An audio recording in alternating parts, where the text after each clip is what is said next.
Nationalism in India यानी भारत में राष्ट्रवाद। जैसा कि हमने देखा है कि यूरोप के अंदर जो राष्ट्रवाद, उसको किन चीज़ों से जोड़ के देखा गया, नेशन स्टेट्स के फॉर्मेशंस को जोड़ के देखा गया, यानी कि नए नए राष्ट्र का निर्माण हो रहा था यूरोप के भीतर।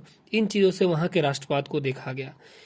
उस समय इसका ये भी मतलब निकाला गया या फिर राष्ट्रवाद का ये भी मतलब समझा गया कि लोगों के अंदर ये समझ आना कि वो कौन है, उनकी पहचान क्या है और किन चीज़ों की वजह से उनकी पहचान बनती है, कैसे लोग एक दूसरे से मेल खाते हैं।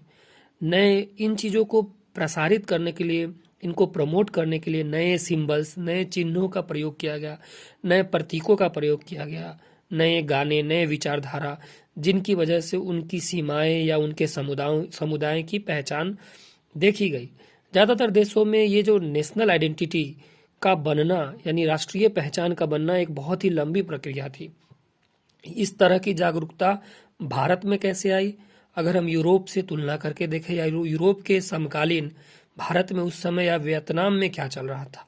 भारत और वियतनाम में आधुनिक राष्ट्रवाद को बहुत ही गहराई से एंटी कॉलोनियल मूवमेंट से जोड़ के देखा जा रहा था।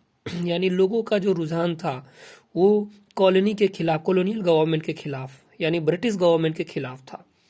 ब्रिटिश गवर्नमेंट से लड़ना ही लोग अपनी पहचान समझ रहे थे और इस रूप में भारत के लोगों की पहचान एक बनी।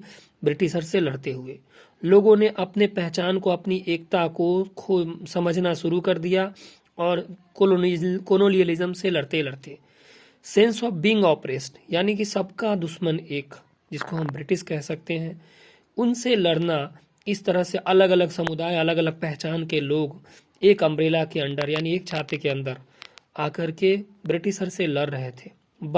लेकिन हर क्लास कहने का मतलब वर्कर क्लास हो, बिजनेस क्लास हो, मिडिल क्लास हो, अपर क्लास हो या लोअर क्लास हो, हर क्लास को अलग अलग तरह से कॉलोनियलिज्म का असर समझ आया। उसका फर्क भी अलग अलग पड़ा, इसीलिए सबके अनुभव भी अलग अलग थे। उनके जो नोशंस थे, उनके जो विचार थे फ्रीडम को लेकर के, वो हमेशा आज़ादी को लेकर के हमेशा एक जैसा नहीं था। इसलिए इन सब को एक करने के लिए, इन सब को एक विचारों में बांधने के लिए गांधी जी ने कांग्रेस के नेतृत्व में उन्होंने क्या किया, इन सबको एक आंदोलन तले लाया। बट फिर भी एकता कभी भी बिना कन्फ्लिक्ट के संभव नहीं है।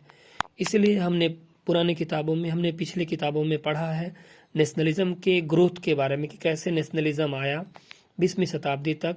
और इस चैप्टर में हम लोग 1920 के बाद की कहानी पढ़ेंगे, जिसमें हम नॉन कोऑपरेशन मूवमेंट यानी असहयोग आंदोलन और उसके बाद सिविल डिसोबीडियंस मूवमेंट यानी कि सविनय अवज्ञा आंदोलन, और हम लोग ये जानने की भी कोशिश करेंगे कि कैसे कांग्रेस ने राष्ट्रीय आंदोलन को एक नई हवा दी और कैसे अलग अलग सामाजिक संस्थाएं इस आंदोलन में भाग लिए और कैसे राष्ट्रवाद ने लोगों की कल्पना पे अपना छाप छोड़ा।